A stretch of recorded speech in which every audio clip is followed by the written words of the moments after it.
Good day and hello parents. My name is Ulungile Zamamkhun. I am a fourth year student at the University of Johannesburg. Alright, so today I am here to show you an illustration of a game that can be used at home. This game is an individual game. It's not to be played by more than one person. So this game can be used at home when the learner is struggling with patterns and algebra and stuff like that. So, what this game will do to your child is that it will help them focus, it will help them um, learn independence and working on their own. So, there are three stages with this game, right? And each stage, the first stage is just you know the simplest one. So this is how this game will be played before a learner can move on to the next level. It is required and it is important that the learner understands and passes the first level. So what the first level entails is that the first one, it says finish the following patterns, which here on this there are two patterns actually. There are two patterns, and it's up to the learner and the parent if the parent is going to be working with the learner. But then, if the parent is going to be working with the learner, it is encouraged, and I deeply encourage that the parent allows the learner to work on their own. The parent must not write for them the answers. They must encourage learners to um, learn these things by themselves. So with the first one, it says finish the following patterns. Okay, so with finish the following patterns. Even the word patterns is not in a singular. It's in plurals because now there's many. So that means more than one pattern that is here. So a learner needs to understand that there's more than one and actually follow through with finishing the patterns as they are. And with doing that, that entails that the learner now understands um, the basic of understanding reading instruction and following instructions. That on its own, it is covered. And if the learner is able to do that, then they can move to number two. Number two, it says complete the following. Now, this is if a learner understands their timetables, and if the learners have been taught their timetables, it'll be easy. And because since now this is on a grade 3 level, learners should have learned timetables from grade R to grade 3. So they should be familiar with this one.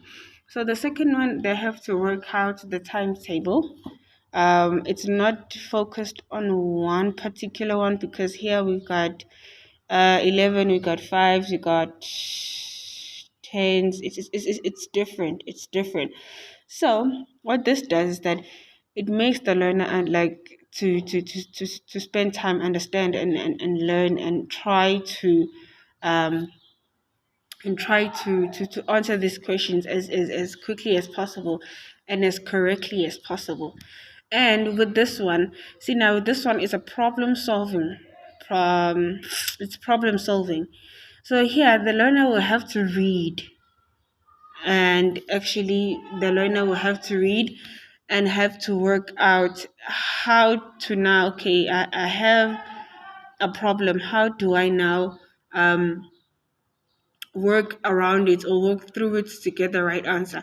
If the learner gets the right answer and is correct in all of these, and then they can move on to level two, right? So here at level two, it's filling the numbers. They have to multiples of six. They need to know that. They need to start learning about it because some of the learners are obviously they end at five. So now it's bringing them, it's making them to catch up with the others, with the other multiplication tables. And then the second one, it says break down the following sums.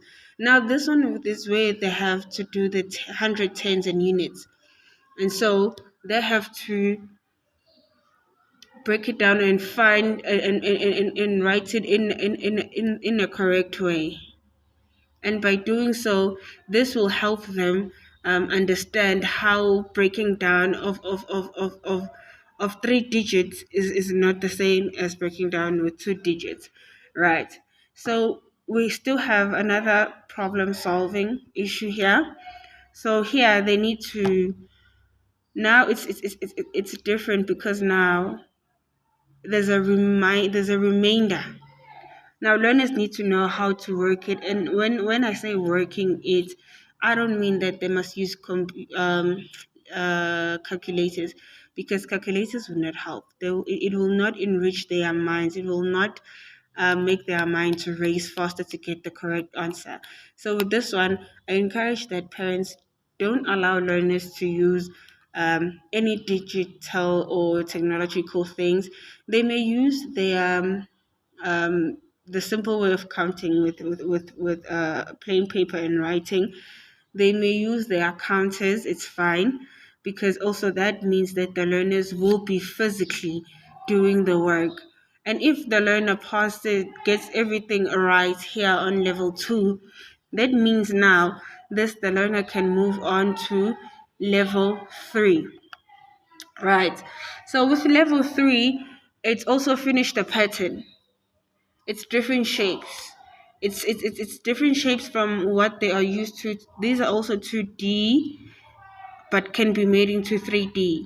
So they can just finish the patterns there, and then they move on to the second one, which is finish the number pattern. Also, it's also a pattern. So they just look at the numbers.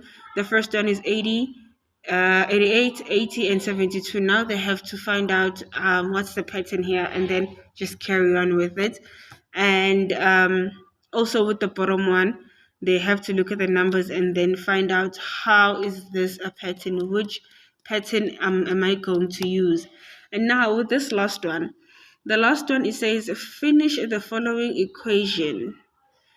Now learners need to understand that by saying that they must finish this following equation, this is where now their ability is being tested, and finding out how much they understand and finding out how much they know. So with this game can be changed weekly, but then it depends on the learner's understanding.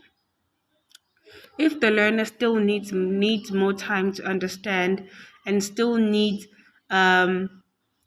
more help with understanding the work, then the learner can stay with this particular one for a week or two, depending on how fast the learner can understand. But then it can be changed weekly, right? It can be changed weekly, and as the time progresses, and as a parent and the teacher sees that okay, the learner is improving both with this and obviously in class, because we are doing this so that learners can improve in their classrooms. And so having this, it actually helps learners even when tests come, because now they know if it has to do something to do with mental math, they have it. It's there. They've done it at home. It was a practice run, and now getting into the classroom environment, it is easier for them to understand and know this.